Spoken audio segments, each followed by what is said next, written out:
বন্ধুরা, দেখো, আজ আমি কিছুই রান্না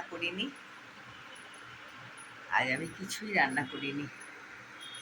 একটু এই যে দেরাদুন রাইসটা একটু ছিল, দেখো খিচুড়ি আছে, কালকে রাতের হয়েছিল, মিঠাইকে দিলাম আর একটু দিলাম। খিচুড়ি আছে, খেতে ইচ্ছা করছে না। একটুখানি দেরাদুন রাইস ছিল, এই রাইসটাকে একটুখানি মাংস দিয়ে ওই মশলা দিয়ে বিরিয়ানি মতন করতে গেলাম, তা আবার মাংসটা পুড়ে গেল।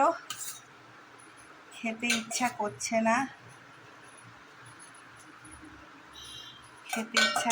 না।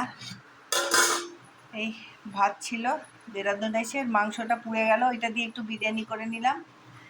কালকে চিংড়ি মাছের তরকারি করা আছে,